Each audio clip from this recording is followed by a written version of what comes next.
Жақсы. Жақсы, қайырлы кеш достар. Бүгін Алла қаласа тек осы бір-ақ қана сұрақ талдайтын боламыз.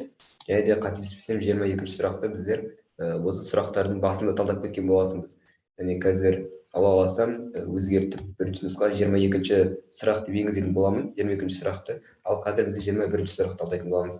Жалпы 20-ші сұраққа дейін бізде тек қана бір жауаптылар келген болатын, яғни 5 жауап, соның ішінде бір ғана дұрыс жауап болады. Ал қазір бізде 8 жауап, бұның ішінде не бір дұрыс жауап болуы мүмкін, не екі дұрыс жауап болуы мүмкін, немесе 3 дұрыс жауап болуы мүмкін. Егер сұрақтың сұрауында тек қана бір-ақ қана дұрыс жауап болатын болса, онда 2 балл аласыз. 2 дұрыс жауап болып, екеуіне де дұрыс жауап берсеңіз, тағы да 2 балл аласыз. Егер 3 дұрыс жауап болып, үшеуіне де жауап беретін болсаңыз, тағы да 2 баллыңызды не істейсіз, аласыз. Жалпы енді сұрақтың белгісіне тоқталайық.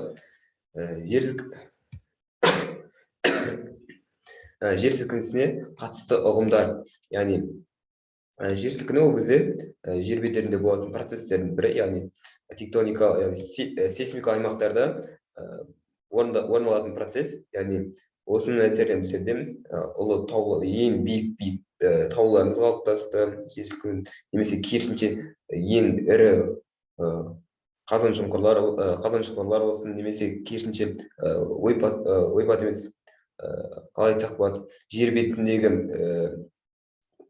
бетіндегі жыралар секілді дүниелер, ірі дүниелер осы жер сілкінісінің әсерінен пайда болған дүниелер ғой, өрсін айтқанда. Енді осы жер сілкінісіне қатысты ұғымдар. Мына астында келген 8 жауаптың бәріне терминология дәптеріңіз сіздерге кеңес болсын. УБТ-да, жалпы УБТ дайындықта мысалы тарихтан болсын, географиядан болсын, биологиядан болсын, химиядан болсын,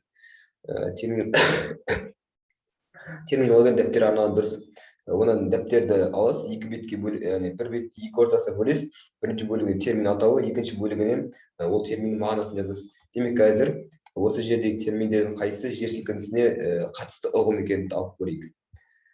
Біріншісі климатология. Климатология атын айтып тұр, климатты зерттейтін ғылым екені. Енді климат және логос деген ілімді беріп, неше түрлі логиясы бар, артында любой сөз ол ілім екенін түсінікті, сол нәрсенің саласын зерттейді. Климатология ол бізде климат және оның типтері, қалыптасуы, жер бетінде таралуы, уақыты бойынша өзгеру туралы ғылым. Жалпы енді климат негізінен бізде ендік бойынша қалыптасады. Осы нәрсені түсінуі, маңыздысы осы. Алда уақытта климатқа байланысты тақырыптар келсе, оны түсіндіретін боламыз. Бірақ ең тада келген бір сұрақты айтып кетейін. Бізде 13 климаттық белдеуге бөліп берген, ол бізде Алисов деген ғалымымыз. Демек, климаттың жер сілкінісіне қатысы жоқ екен. Климат дегеніміз жыл сайын қайталанатын, ауа райы дегеніміз күнделікті, 24 сағат қайталанатын болса, климат 365 күнде қайталанатын ауа райының жиынтығы. Мысалы, Қазақстан жерінің климаты қандай? Шұғыл континент, яғни қыста байқалады, жазда байқалады, күзде байқалады, яғни континент, қоңыржайда орналасқан континент дегеніміз, яғни континент ішкі, ал шұғыл континентті тез өзгеріп отыратындығынан кейін айтамыз. Яғни 4 мезгілде анық байқалады Қазақстан жерінде. Кеттік, екінші жауап метеор. Енді метеорит дейтін ол белгілі, жалпы сонда да айтып көрейік. Ғарыш кеңістігінде қозғалатын аса үлкен емес қатты дене. Жалпы бұл тікелей неге байланысты, ғарышқа байланысты. Енді кейбір ертеде халық аңыздарында ақба жұлдыз деп айтқан. Ең дұрыс мәліметті біздерде ежелгі египеттіктер жазып қалдырған екен. Яғни олар көне заманнан білген, яғни метеордың 2 түрі болады, темір және тас түрінде. Жалпы метеорлар жерге жеткенге дейін өте кішірек болатын, немесе 10 граммға жуық салмақ көзі ретінде бір тасқа айналады, немесе толыққанды істейді, өртеніп кететіндігінде. Жалпы оның өртеніп кетуіне біздегі атмосфера тікелей әсер ететіндігінде. Демек, метеор не жауап ретінде болмайды. Метеор себебі ғарышқа қатысты ұғым. Үшінші жауап барометр жауабында. Барометр дегеніміз не? Барометр грекше барус ауырлық, немесе қысым деген мағына береді. Ал метео өлшеймін деген мағына береді. Демек, атмосфера қысымды өлшеуге арналған құрал. Яғни артында метр бар, кез келген дүние өлшем ғой. Сантиметр, километр деген секілді. Яғни дециметр өлшем түрі. Яғни бұл құрал. Ең көп таралған сынапты барометр, яғни ішінде сынабы бар. Сынап ең улы элемент қой көрсетіп айтқанда. Міне суретін көріп тұрсыздар барометрдің. Жалпы қазір барометрге міне қазір анероид дейтін нәрсені талдаймыз. Жалпы анероид бұның ішінде барометр ішінде сынап болса, анероидта сынап жоқ, яғни сұйықтықсыз болады. Қазір оған жеке тоқталатын боламыз. Мына жерде барометр ол қысымға байланысты екен, онда тастаймыз атмосфералық қысымға. Анимометр ойында бұл желдің жылдамдығын немесе бағытын өлшеу үшін қолданылатын аспап. Анимометрдің ең қарапайым түрі ол флюгер. Флюгердің суреті түрі.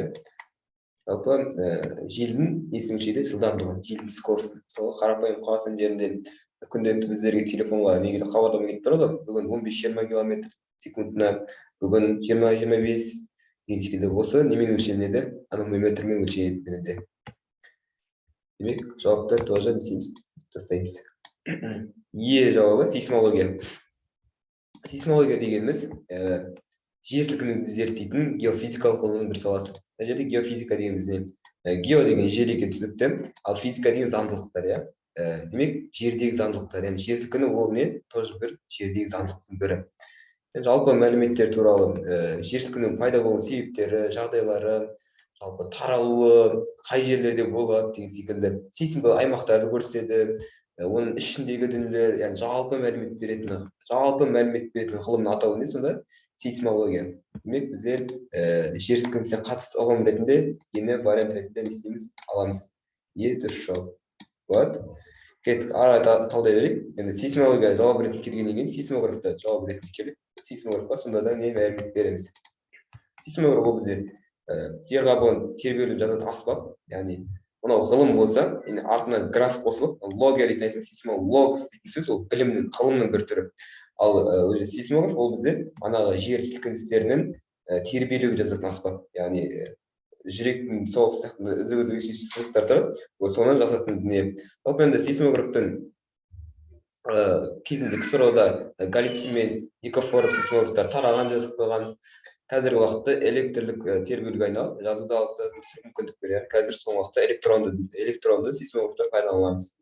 Одан кейін 7-ші жауап анероид. Анероид дегеніміз не? Анероид ауа қысымын сұйықтық көмегінсіз өлшейтін аспап. Жаңа айттым ғой, барометр ол сұйықтықпен ішінде, барометр ішінде не бар? Сынап бар.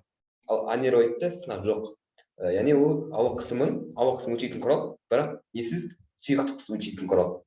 Демек, бұл да тоже жауап емес. Енді соңғысы эпицентр. Эпицентр дегеніміз жер сілкінісінің эпицентрі, яғни жер бетінде жер сілкінісі болатын және жайылатын жер. Бұл жер сілкінісінің таралуы мен салдарын зерттеу үшін сейсмологтардың тірек нүктесі ретінде қолданылады. Енді қараңыз, жер сілкіну болса, эпицентр соның ең қатты байқалатын жері ғой. Жалпы енді жер сілкіну табиғаты, эпицентрдің орналасқан жер, эпицентр толқындарын пайдалану анықтау үшін сейсмикалық станциялар мәліметтерді пайдалану арқылы есептеуге болады. Жалпы мыңдаған жерден анықтауға болады. Негізгі эпицентр деген, центр деген оның орталық. Центр негізі любой нәрсенің орталық. Эпицентр болса жер сілкінудің орталығы сияқты қарастырамыз. Жалпы негізгі білу керек дүниелер осы болды. Демек, бізде тоже H вариант ретінде қарастырамыз. Демек, бізде дұрыс жауап Е, F, G. Ой, H.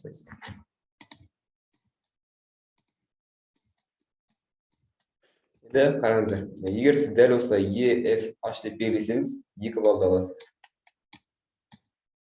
Ал егерден тек E, F-ті белгілейтін болсаңыз, онда 1 балл аласыз. Немесе F, H-ті белгілесеңіз 1 балл аласыз. Немесе E, H-ті белгілесеңіз, тоже 1 балл аласыз. Егер тек қана E-ні белгілесеңіз 0 балл аласыз. Тек қана F-ті белгілесеңіз 0 балл аласыз. Тек қана H-ті белгілесеңіз 1 балл аласыз.